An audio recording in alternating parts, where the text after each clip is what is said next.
All right, MYB community, Champ Ron, the Minding Your Business podcast. We are back here for episode number 182, Entrepreneurship, Real Estate, Trending News. There's no business like minding your own. Hope that your day has been tremendous so far.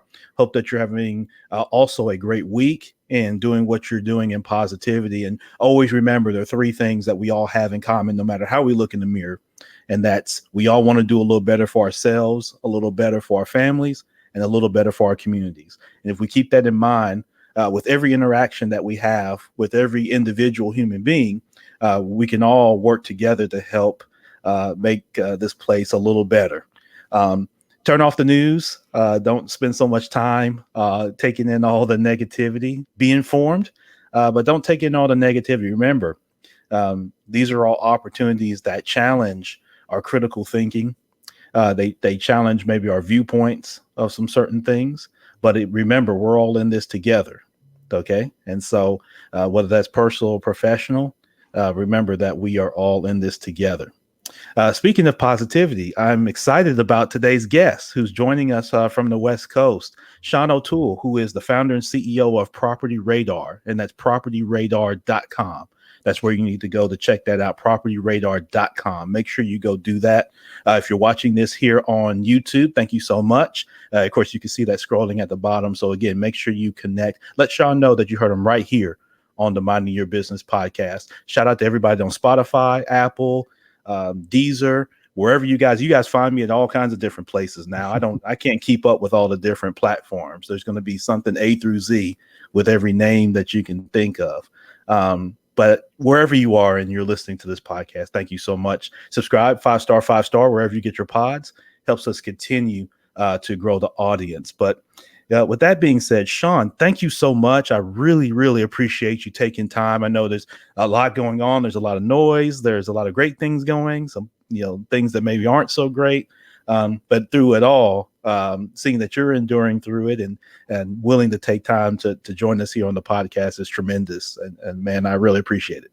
Well, I really appreciate you having me. So thank you so much. It's great to be here. Yeah, excellent. Let's jump right in. Tell us, who is Sean O'Toole? For those that aren't familiar with you or aren't familiar with your background, tell us a little bit about yourself and kind of how you got to where you are today. Yeah. Well, I started off in the software industry. Got a computer when I was in high school. Very fortunate, and that kind of created opportunities for me the rest of my life. And was involved in 3 startups in Silicon Valley, including the first streaming video for the internet. I read that. Yeah, which was really cool. And then after the .com crash in 2000, ended up kind of accidentally flipping houses and foreclosures, and flipped almost 160 properties. And I joked that one of the best things I ever did was get out of Silicon Valley, because then I started using my software skills to solve my own problems rather than somebody else's. Yeah. And ended up launching, got out of the housing market at the end of 2005, launched a service that at first tracked foreclosures, just foreclosures, called Foreclosure Radar. Yeah. Just on the West Coast. We started out in California. We started to expand nationally, and then said, I'm not sure how much longer this foreclosure crisis is going to go on. So we stopped expanding and instead, or geographically, and instead expanded to cover all properties. And now we're just very close to going national again with what's now Property Radar. Yeah. Excellent. And so let's unpack that a little bit, Sean, because it's intriguing. One, early in your Silicon Valley days, the first streaming video, which I imagine, I just thinking of the thought process, and it's hard for some of us, now, I'm old enough to remember, those days kind of before everything we've got today, all the video and Instagram and social media and all that type of thing. But I couldn't not fathom releasing something like that. Like, how did you promote that at a time? I imagine this, obviously this is in the 90s, right? So this is, we don't have the tool. At that time we're still 93, 94 dial up. Oh yeah. I was going to say dial up. Matter of fact, at those times, just to show my date a little bit, I was in middle school and I remember, I think it was Lisa Ling. Was it? she was a reporter for what was Channel One, which was like it showed in all the classrooms, right? It's the news channel, I guess, for kids. And I remember talking about the super information highway, right? Yeah. And how we're, and all this stuff. And we're just sitting in class like, yeah, right, whatever. So talk about, kind of, I mean, just the standpoint of, promoting that. And, was it something that was, greatly accepted? Like, oh, this is the future? Or were people just like, there's no way? It was a mix of both. I was at a university that was doing a trial with IBM. IBM wanted to sell their big, they were worried about their big mainframe computers, and they saw, and their big hard drives that were super expensive. And because microcomputers were eating into that, and they saw video as the way to like save that business. And so we were doing these trials of video over token ring, and it was really expensive networks, expensive cards in the computer, expensive everything. Yeah. And a little local company had this amazing compression software, and it worked in software where pretty much the video compression was all in hardware, and even image compression was all in hardware. And so I got talking to the founder and kind of said, could we do this video thing that IBM's doing over, internet connections, or even just Ethernet rather than token ring? And turned out, besides being an amazing video compression guy, he was the guy who wrote some of the first TCP/IP, which is kind of the protocols that the internet runs on. He wrote some of the first drivers for that, and was a networking expert. And he said, "Yeah, let's do it." And Mark Cuban started, had broadcast.com, used us, Right. And a bunch of others. Unfortunately, it was tough for the founder's wife because streaming video, especially in the early days, was popular with the adult industry on the internet. Of course, naturally, right? Unfortunately. Naturally. So but it was great, but it was also hard, right? It was dial-up modems. On a dial-up modem, you get like 1 frame a second, right? Right. So nothing like what we're seeing here, where we've got 2 cameras in real time. So without question. Yeah, I mean, I remember, my folks got a separate. They eventually got a separate phone line, right? Because getting on the internet tied up the phone line, and I remember my mom getting upset, because her friends would call and they get a busy tone or something like that, and it's like, hey, get off that internet. She had to yell upstairs, right? So eventually we got a second phone line, and like you said, all you could really do was really surf. I mean, I went to there was just a handful of websites back then, and you could just kind of surf. So actually, it sounds like I'm safe to say that Al Gore wasn't really the inventor of the internet. It was Sean O'Toole. Oh no. Who generated what we're doing today with all this streaming video. It all started with you, right? No, definitely not. And there was some, there was like See You See Me, which was like a early video conferencing that was already out. There was, and I would love to say, unfortunately, our founder got a little sidetracked. He got frustrated with the dial-up modem and started working on like a satellite overlay network. We ended up having a nice outcome. We got bought by Real Networks, which more people have heard of.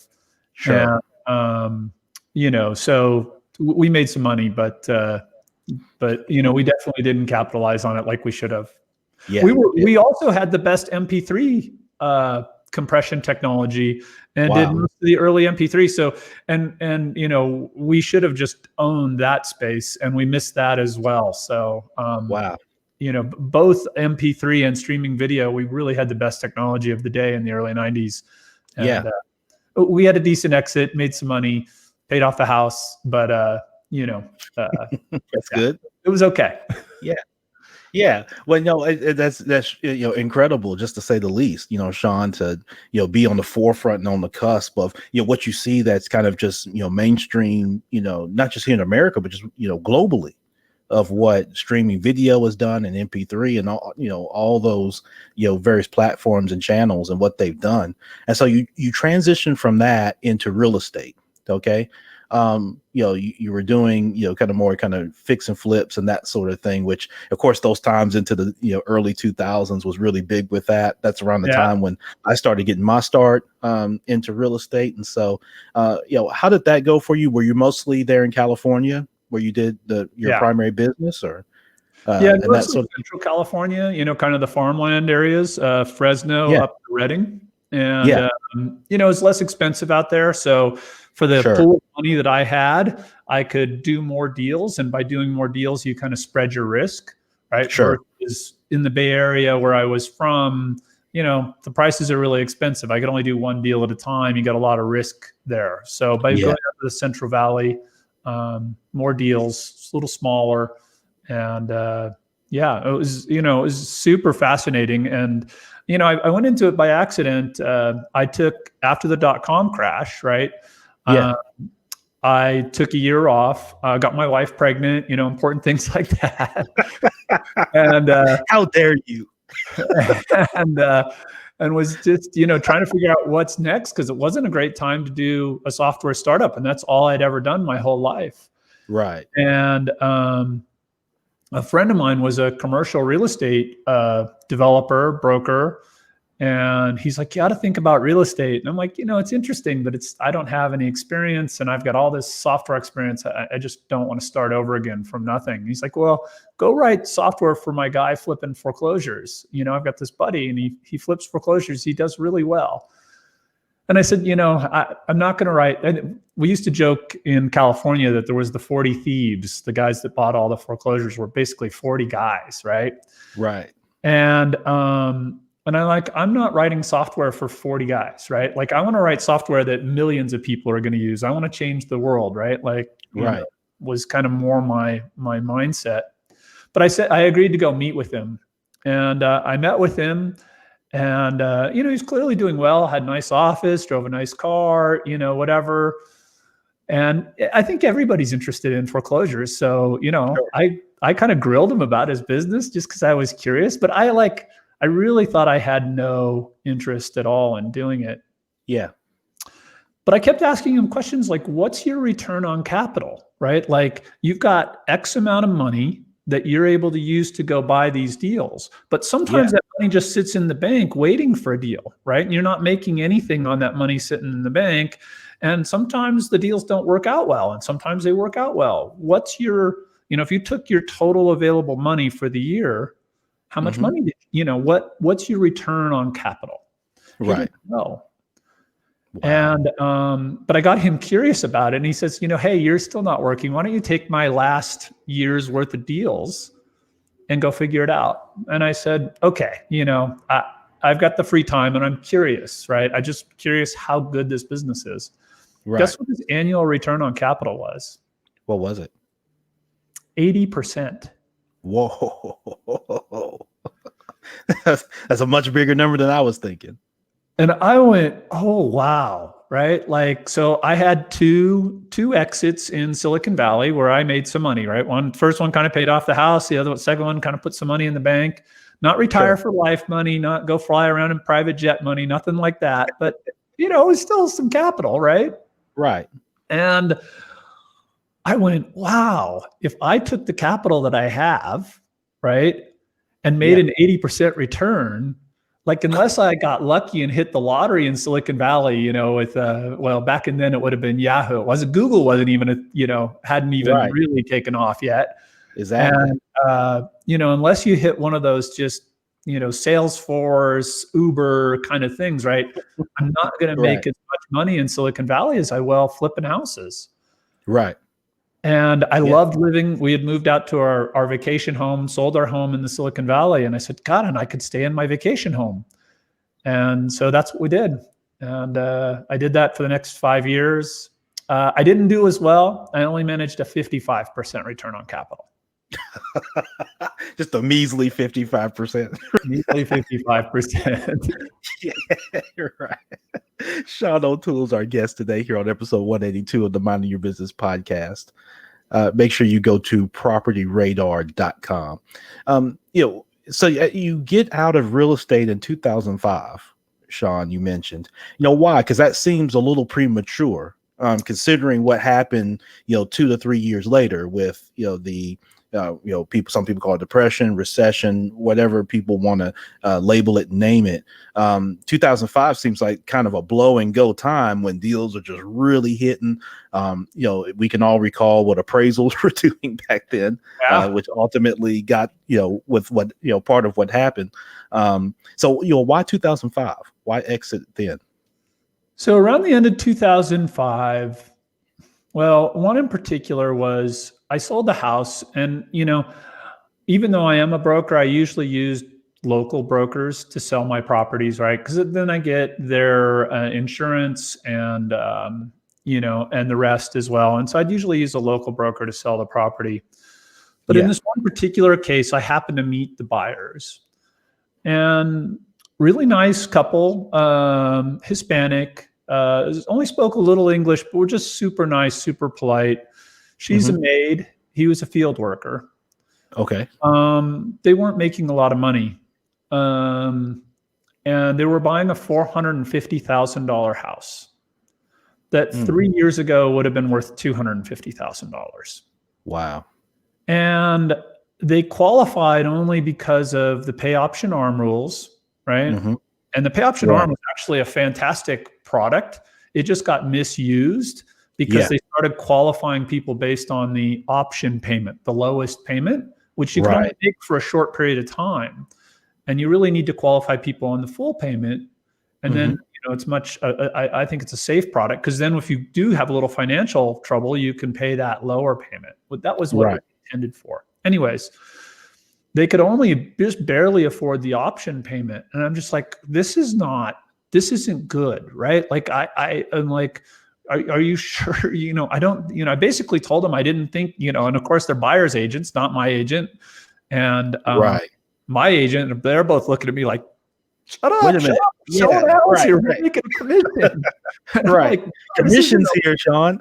I'm like, this isn't okay. Like, these folks shouldn't be buying this house. This isn't going to end well.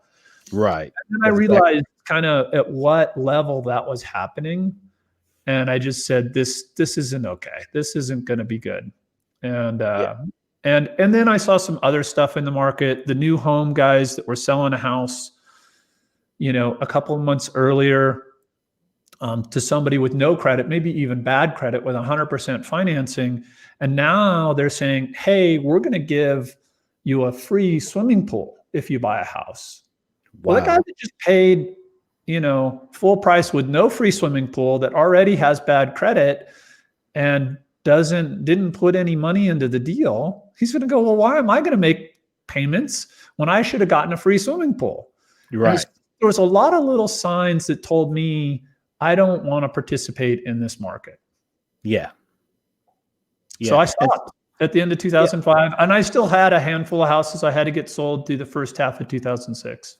Yeah, absolutely. And so then why not go to another market? I know you're there in California, but I guess part of the answer to that is those were things. I'm here in Tennessee, right? Those things were going on nationwide. Yeah. And here we had the big subprime, piece of it, which I'm sure, you had there in California too, but a lot of the investing I did was in a place called Stockton, right? Which actually 60 Minutes highlighted as the epicenter of the whole foreclosure crisis. And I was on that 60 Minutes episode, but so it was one of the first places to kind of go bad. And so I didn't really think it was very different, right? Steve Croft asked me, aren't you one of the investors that caused this crisis? Right. So it was a really sobering experience. Right. And you could see how there's a little bit of gotcha journalism. Right. But, listen, a loaded question. I said, listen, this crisis didn't happen on Main Street. It happened on Wall Street. Right. And I said, the lending programs that came out that enabled this were invented on Wall Street. They weren't invented by the local banks. You weren't invented by your community banks. They weren't invented by your local investors. And so sure, an investor like me maybe got it and took advantage of the rising price. That's not where it started. And he was real serious and not very friendly up until that moment. And Yeah. then he got kind of a big smile and he's like, okay, I'm dealing with, somebody who I can actually interview. And then the rest of the interview was fantastic. Yeah. The first question was, holy moly, we're on now. Right. Oh yeah. Dropped the bomb right off the bat. Yeah. So Sean, you transition out, and then Property Radar comes about, right? So Foreclosure Radar at first. well, that's right, Foreclosure Radar. So yeah, let's talk about Foreclosure Radar and how it, I guess, morphed, for lack of a better term, into Property Radar. So you provide a software, well, I guess a digital software solution for identifying foreclosed properties. For those that are in that market, which I imagine, a few years out from when you got out of real estate, obviously, that's when everything blows up. You had investors really targeting the foreclosure market heavy, because it was just, unfortunately, it was a growing segment. And so, kind of talk about that and kind of how that, I guess, unpacks and kind of morphs. Yeah. So, from my experience in flipping foreclosures, and I mostly did trustee sales, right? And it's one of the hardest ways to invest because you're buying for cash. You don't get to inspect the property. It's probably going to be occupied when you buy it. There's no title insurance, right? So there's all these challenges to buying a trustee sale. And so I had built software for myself to help me go do that business. And when I went into this,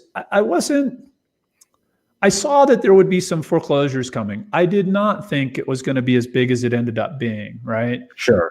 When I launched Foreclosure Radar, it was really, my idea was that it was the first kind of product I would launch in a bigger suite of products. I really wanted to build like a Bloomberg terminal for real estate and do what Michael Bloomberg did for stocks and bonds and commodities, where on that Bloomberg terminal, you can get, kind of sub-millisecond or sub-second access to all this information. Sure. And that's still a very difficult thing to achieve, still a dream. Yeah. But I started in foreclosures because I had all that data, because I'd been tracking all the foreclosures in California. And when I first launched, like, I went to a California Association of Realtors Expo, and the realtors would come by and they'd roll their eyes and they go, why would I ever buy a foreclosure product? That's so stupid, right? There's no foreclosures. And I go, come over and type in your zip code. And they type in their zip code. And I had this map that would come up with red, green, and yellow or blue dots, right, for the various states. Green for pre-foreclosure, blue for auction, and red for bank owned. And all these dots would come up in their zip code, and their eyes would get like this big. And then they go, oh, your data's bad. I'm like, wow. No, there's a lot of foreclosures going on right now, and you just don't know it yet.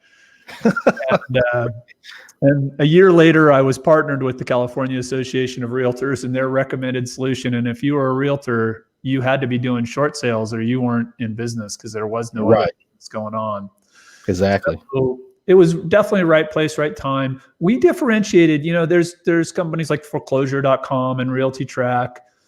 Right. If all you want to know is which properties are going into foreclosure, those services are fine. What we did is we provided also a lot of the information about the property and the title history. And we would go down and track, we still do go down and track what happens at the auction. So we could tell you which ones are postponing, which ones canceled, which ones sold, and what the next sale date was, what the opening bid was going to be. And there really wasn't any other service that did that. So we became kind of the professional solution. And, I think we had 90+% market share on the West Coast. Yeah, definitely. And so, and again, like I mentioned earlier, Sean, that's, tremendous information, just to say the least, to have that, to be able to make, critical decisions in the business, and, help you determine, what, really what's a, feasible deal and what's not.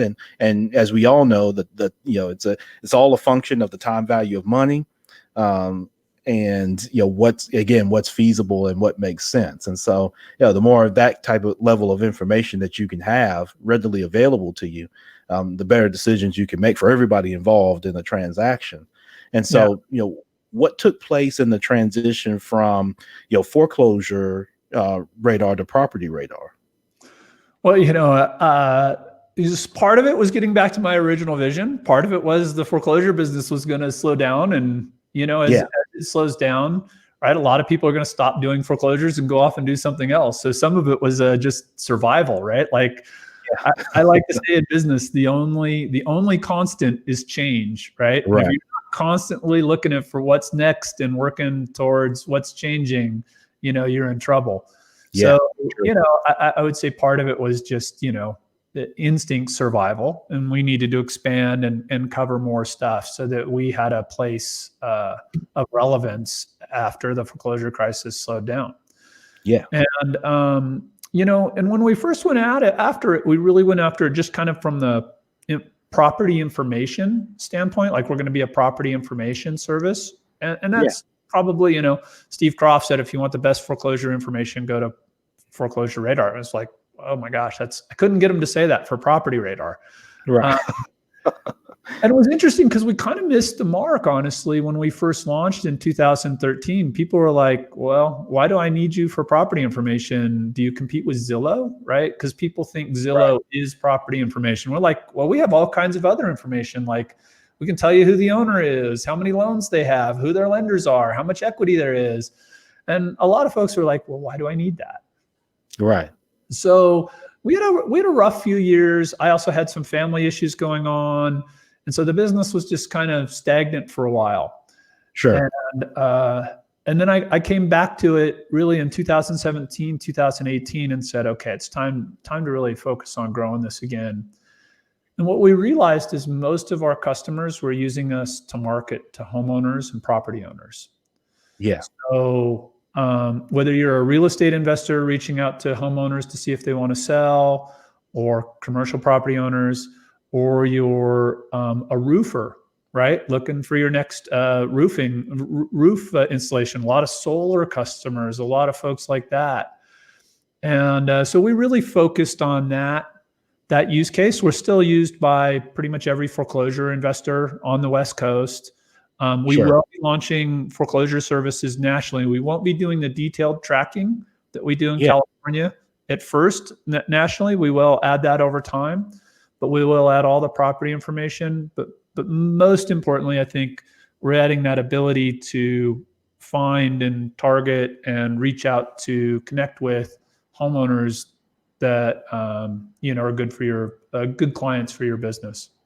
Yep, definitely, Sean. And so, how does it work in terms of, we go to propertyradar.com. What can we expect? And, as someone in those categories that's interested in property information, whether you're an investor, whether you're you sell home security or whatever it is, right there, like you mentioned, there's a lot of layers to people who would have interest in this information. So what would be our experience? We go to the website. Are we able to, kind of sign up and begin strictly through the website? Or if you're outside of Arizona, Nevada, California, Oregon, and Washington right now, today, well, depending on what day you're watching this, because obviously these episodes live on, but right. But as of today, be there. But you can contact our support team and let them know that you'd like to be on the beta and be notified. So I'll start with that, and then but when you first come in, the way I like to do it is we've got this tool called Discover, and it's got all these amazing heat maps that show, for example, I can zoom out to an entire city and say, show a heat map by owner age, and I can instantly see where like the retirement communities are.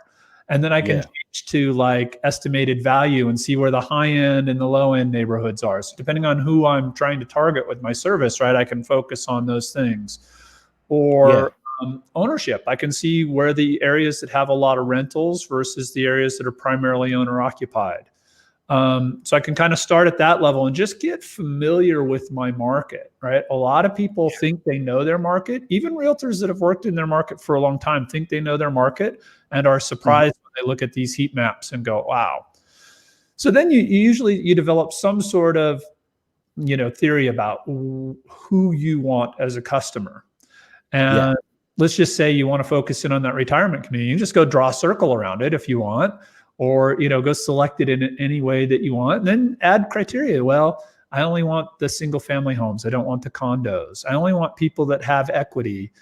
I only want the folks that live there full time. I only want, et cetera. We have about 200 criteria: mortgage, transfer, demographics, whether or not they have kids, all that kind of stuff.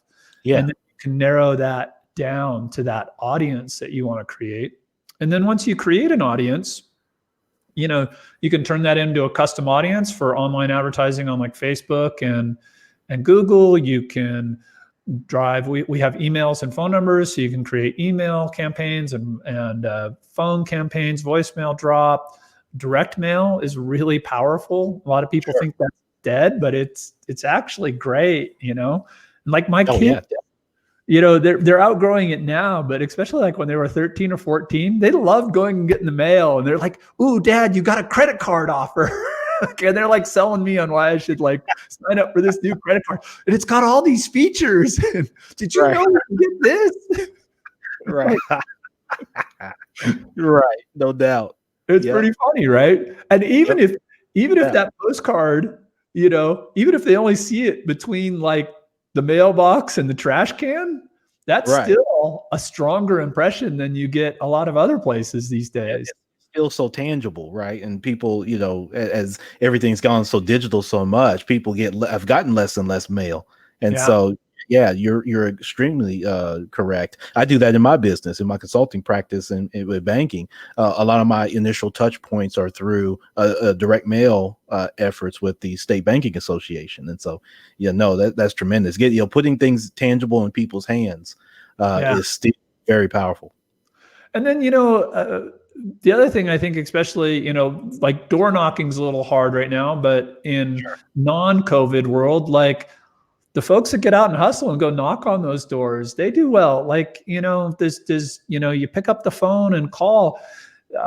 We make it easy to find folks' social media profiles, and you friend them online, and, reach out, and just remember, you got to give to get, right? Like, right. I think one problem with like direct mail and a lot of the marketing that small businesses do is it's about me, right? Like as the business, like, I'm great at this. This is why you should use me. This is me. And you got to give to get, right? And so if you start off with, especially like if you're a real estate investor, offering them information about what's happening in their market, offering them information on how to, improve their house to, whatever, but, telling them about other foreclosures in their neighborhood, whatever, right? Like, you got to give to get is one of my favorite things in direct marketing and targeted marketing, right? If you come out and say, hey, I use this computer software to target you because, you're the right target. Like, people are like, ooh, you targeted me? Like, right. Yeah. Yeah. Right. It's really bad. But as a business person, if you can use that targeting and then be good about how you handle it and really bring value to that customer will appreciate it, and you'll do more business.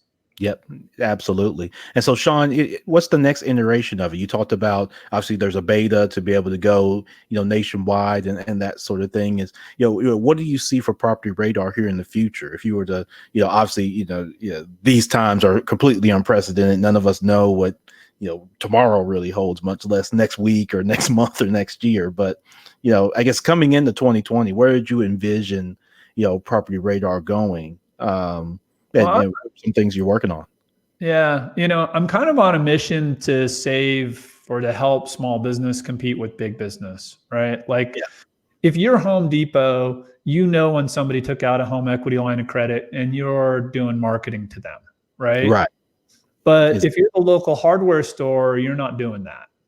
Yeah. And we want to fix that and put the local hardware store, the local door and window guy, the local plumber, pest control, realtors, real estate investors, mortgage brokers, right? You got like quick loans is blowing up, and they're going to dominate online. They're going to beat you online if you're a mortgage broker. But if you're a local mortgage broker, you can do things that don't scale, right? Quicken can't really do, like Zillow or whatever. They can't do, if you're a realtor and you're competing with Zillow can't do direct mail, right? If they want to reach 150 million people, they're going to run a Super Bowl ad. Sure. Reaching 150 million people with a postcard is $75 million. Right. You reach the 500 people in your local market for $250, right? So you Right. do something there that Zillow can't do, and you can compete. Same for the mortgage broker, same for that local roofer. And that's kind of what drives me at the end of the day. And to continue to make that easier and to continue to let people know, like, I almost never meet a small business that goes, public records is a primary part of my marketing, right? Nobody's even heard of it or thought about it. And it's just such a powerful tool in helping you find the right potential customers and reaching them at home, right? Yeah. Where Exactly. you can make a connection, and locally, right? That's kind of hyper local marketing. So that's what we're focused on. That's what we're all about. Yeah, definitely. And I want to stay there because I'd like to get your opinion on something that relates to this subject, Sean. Yeah. Because you're there in California, but you're in a fairly small town. I mean, you're not in LA, you're not in San Diego, you're not in this big, huge market. Truckee. Yeah, it's 16,000 people. Yeah. So I'd like to get your thought on this because, if you look to like the workforce, what's happening right now, obviously you got a ton of people that are unemployed and significantly impacted with that. But, what's starting to happen is people, at least being reported that people are moving from big cities to, smaller areas or the suburbs. This is an economic decision that people are making. But, what you talked about in terms of small business be able to compete with big business kind of relates to that subject. And I'd love to get your thoughts as, someone that's there in Truckee, California, that's able to, with your background and everything that you've done and continue to drive, these platforms that help, let's say the little guy, but, small business owners, right? People that don't have this huge scale to leverage on. But to be able to compete and then compete, like I was saying earlier, where you could be located anywhere in the country. So you don't have people are figuring out now, I don't have to be in New York City Totally. to be able to have a great business and to be able to compete. I can be in Paris, Ohio, or whatever town where I can maybe have a little bit better roots. Maybe I'm closer to family. Certainly housing and things like that are a little more affordable. It's a little bit more of a quiet life. Obviously, in our quarantine social distancing glory that we've had in the country, where it's a little more spaced out, right? Not there's not a person every 2 feet like you are in Chicago or in New York. So I'd love to get your thoughts on that whole overall notion of what you're doing to help small business as small business evolves and people begin to spread out around the country a little bit more. Because listen, I work a lot in the Midwest, so the Midwest is still fairly sparsely populated, and there's a lot of opportunity, and they've always struggled for years in competing. Kind of like you're talking about for small business and big business, middle America is competing for talent and for investors and things like that have gone to the coast. And so it sounds like you're paralleling that. I don't want to even call it a trend because I think it's going to have long-term viability. But I'd love for you to kind of unpack that from your opinion standpoint. Yeah. I had this big epiphany. I was driving from Reno, Nevada, down to Arizona, and you go down this route, 395, I think it is. Anyways, and there's really no reason to drive this stretch of road. I think it's like 4 or 5 hours, 6 hours, something like that, unless you're just trying to get from like Reno to Vegas, in between Reno and Vegas, right? And you go by ghost town, and then you get a town that has restaurants, gas stations, and a hotel. And then it's ghost town, and then, gas stations, restaurants, and a hotel. Yeah. And I'm like, how did this happen, right? Why did some of these towns fail and why did some succeed? Mm-hmm. And it took a little while, but ultimately I figured out that it had to do with gas mileage and the range of automobiles. as mileage increased and range increased, right, I didn't need to stop in those intermediary towns.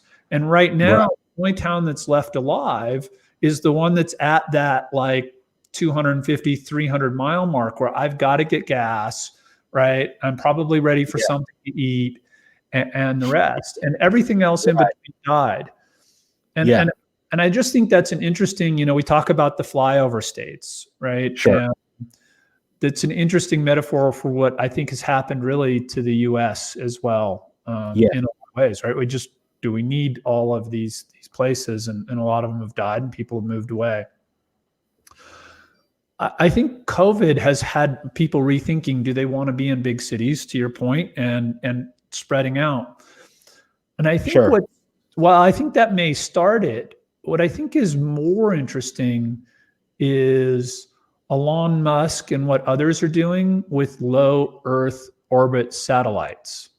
Mm. So we're about to put in this blanket of satellites that sits about half the distance of normal satellites. And if you've ever used satellite internet, it's terrible because it's got this latency, right? You and I would have this big, lag between our conversation that would just make the whole conversation hard. Well, with these Right. low Earth orbit satellites, it kind of solves that, and the bandwidth's much better. Sure. So now I can be in the cabin in the woods. I can be in middle America that doesn't have good internet, right? And Right. I can be doing this podcast. I can be doing my job for Google or for whoever. Yeah. And I think that actually, and we're still a little ways out on that, but I actually think that may be the big driver behind the re-ruralization of America and people going out and finding a lot of these places again, and maybe bringing back a lot of life and vibrancy to a lot of places that have been kind of left behind. Yeah, exactly. Because there are some places that have some infrastructure, right? That people can come back to. And I think of some of the places that that I visit in Illinois that have there's some vibrancy, and that's a great point that you make in terms of mileage distance and where it is. So say if you're coming from Chicago, say hey that's why Peoria, say in Illinois, may have been big because it's about, say 150, 200 miles from Chicago. That's about the time you have to stop, that sort of thing. That's a great point that I hadn't considered.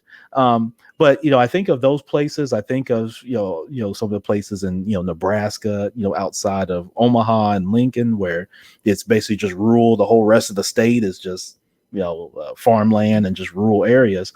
And like you say, with those kind of low orbit satellites, allow for people to go to a place, even if it's not that big of a city or just a town, but they could go build a house, instead of paying what they pay for rent in Miami or New York City or someplace like that. They can go there and continue to work for big business, or even run their small business from there. That's good news, right? As these folks that work for big business move out to these places, they're going to want restaurants and other things, which will enable small business. So it becomes this virtual, circle. And right now, it's only been in very concentrated areas because of the need to go into the office. Yes.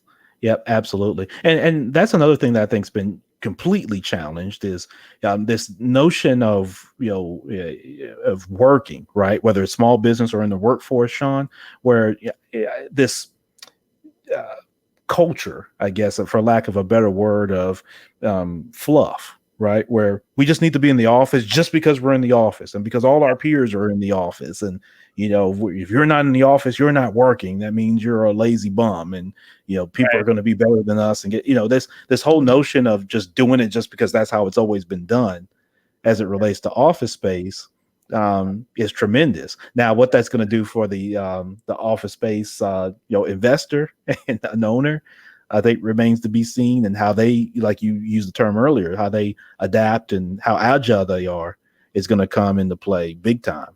But the whole thing's a whole notion. It's very interesting. There's going to be a lot of people who are going to want a more urban experience, love the vibrancy and, the amount of stuff going on. I'm a rural guy, right? I like being off by myself on my bike, Yeah. and, but I got a lot of friends who love the the city and the action and the activity and the rest. I think, Sure. it, but I think more balance will be a really good thing. And for those who want that ability to, I think it'll be a good thing for the country overall. And I think COVID has obviously got people thinking about it, but I think the low Earth orbit satellite thing is the thing that's going to make it a reality. Yep, absolutely. And with that, I know you said, obviously Elon Musk is, involved in that. Are you working with anybody that's investing in that? What's Who's that? I Oh, said I was, there's others as well on the yeah, LEO satellite stuff, but yeah. yeah. Are you investing in any of that, or kind of involved in some of that in any kind of way? Yeah. Is there ways for people to get involved if they had interest in, kind of, learning more about, low hanging satellite? Yes. I mean, I think there is ability to go, research more and kind of follow that and the rest. I will tell you, I'm not a markets guy. I don't follow the markets that closely. Yeah.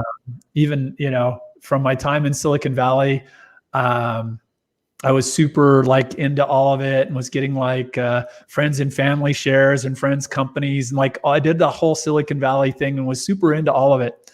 And I sold Right. all my stocks in 1999 before Mm. the dot-com crash. Yeah. And I never really went back. I'm kind of more, I invest in real estate and I invest in small business. Yeah. You know, these companies now, like with the disclosures and all the rest and the price earnings ratio, it's like, it doesn't make sense anymore. People are just putting money there to put money there. It doesn't matter whether it's a good business or a bad business or whether it's going to have a return on that money or not. It's just, if people keep putting money in, it keeps going up. And that's about the only sense of it I can make.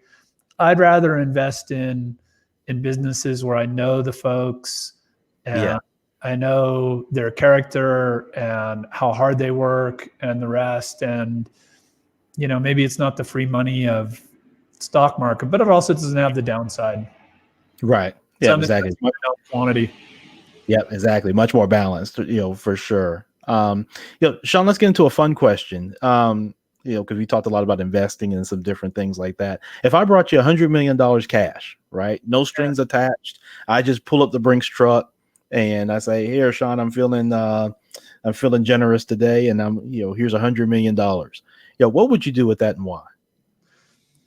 For the most part, I would continue doing what I'm doing, which is, investing in my business, right? Like I just think about how much faster I could grow it and, how many more businesses we could help and the rest. So I think that would be kind of number one.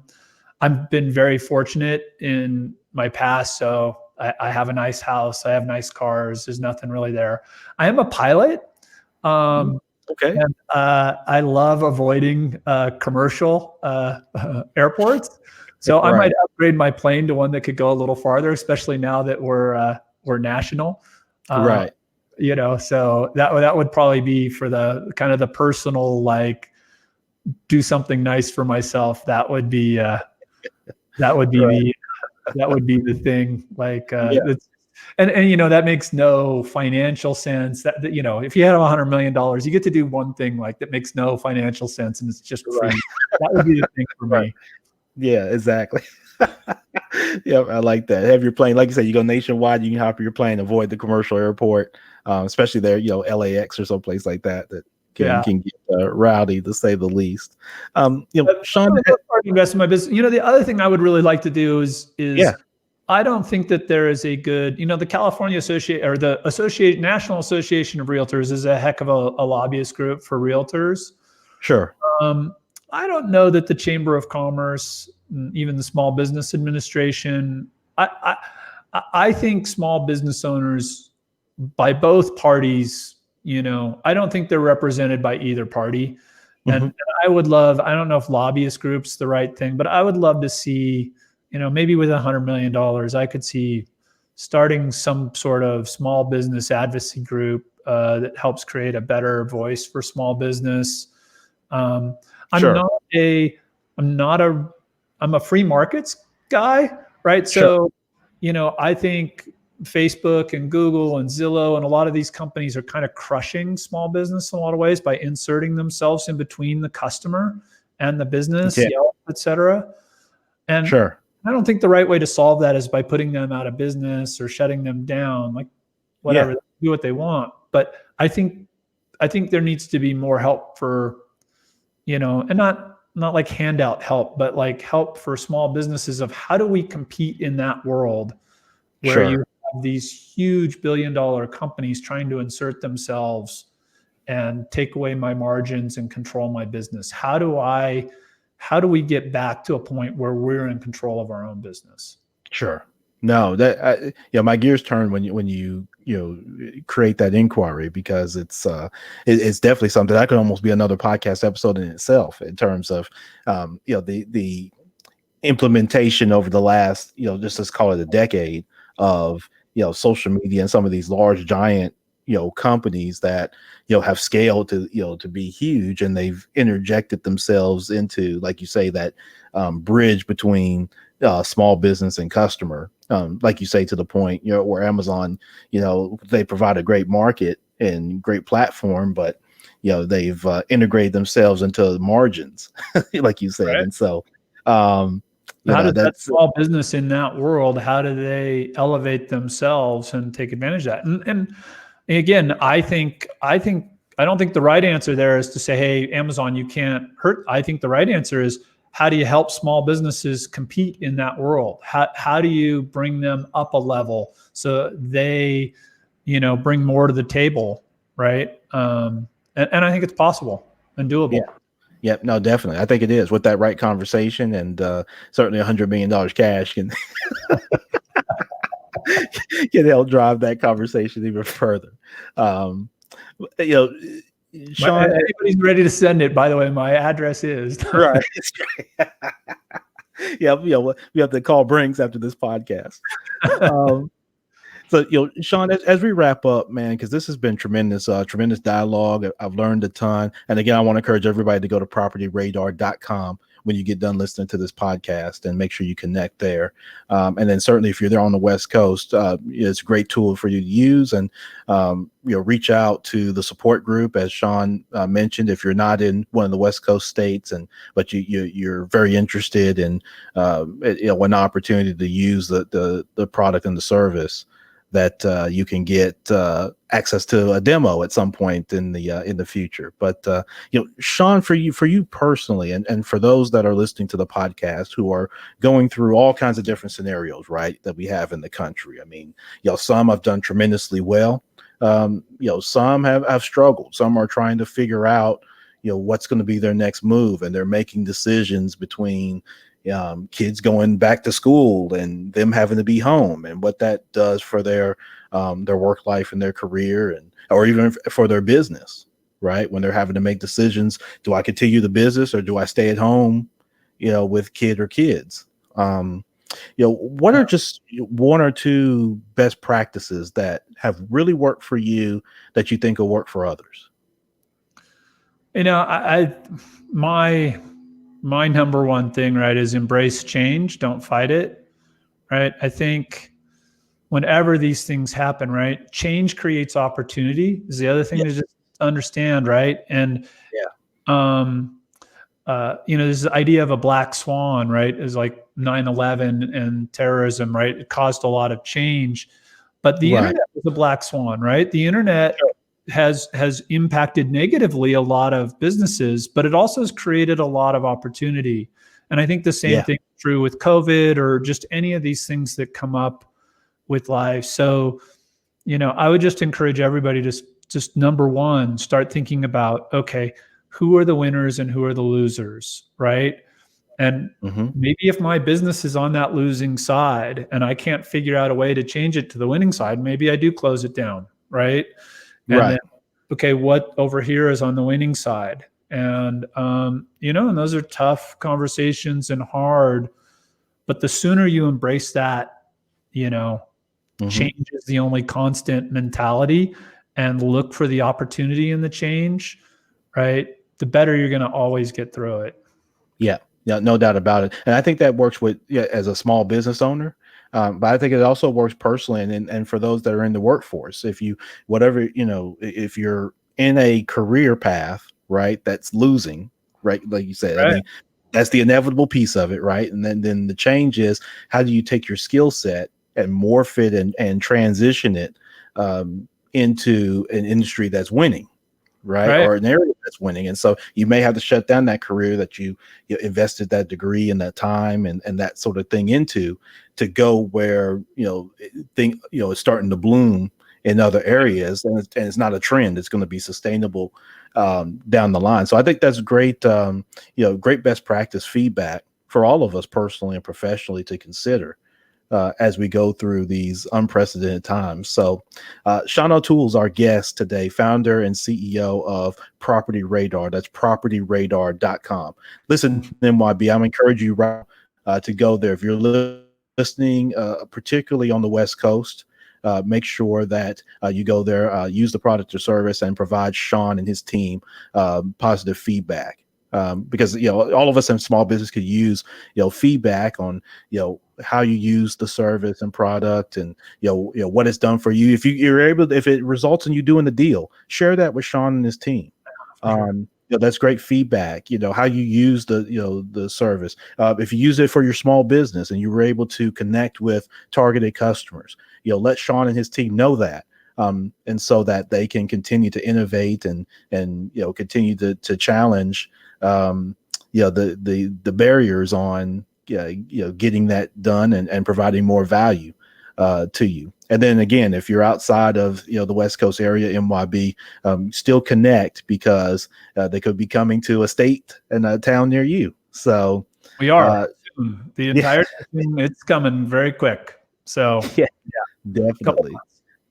Yep, definitely. And so, Sean O'Toole, thank you so much, man. This has been tremendous. I love what you're doing. I love your spirit around helping small business and helping us, again, all be a little better.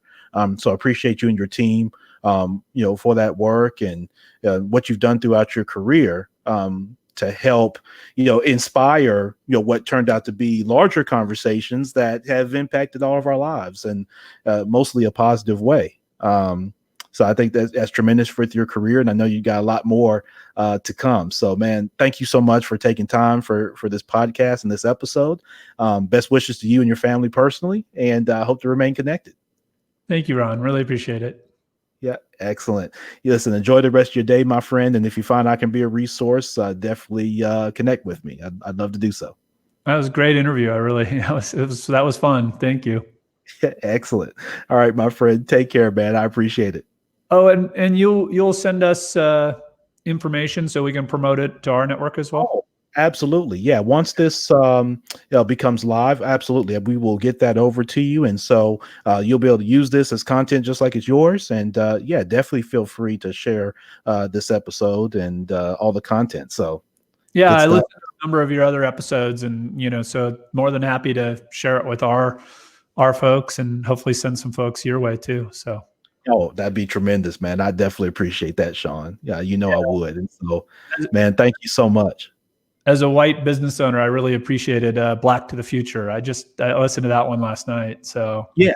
Oh, yeah. I'm glad, man. I wanted that to be, something that would inspire, more so than, everything today's become, political, and, everybody can take a side on something. But I think getting back to just the human feel of things. And, I think the more that we can do that and have, those real conversations, but then, let the conversation inspire action for all of us. And I think that it just makes us all a little better. Cool. Yep. So good stuff, man. Listen, Thank Sean, you. take care, my friend. I'll see you later. Okay. Take care. Bye-bye. All right, man. So that was Sean O'Toole. Go to propertyradar.com, MYB community, to make sure you go there and check out Sean O'Toole and his entire team there at Property Radar. A tremendous conversation. I really enjoyed that with Sean, someone that's been at the forefront of a lot of innovation, in this country, as you heard, going all the way back to the early 90s, and how those conversations evolve, to say the least. And so, MYB, I encourage you to connect there. brandyourpod.com. Make sure you connect with me. I'm looking to put together a quick kind of video that I may look to invite a lot of you all as listeners of the podcast on how you can establish your own podcast. I want to do that in a way that's different than what you may just find naturally on YouTube and that sort of thing. A very grassroots kind of way to share with you how you can launch your own podcast. But I want to be your podcast partner. Now's the time to launch your podcast. You have a voice. You've been putting off launching your podcast for long enough. Now's the time.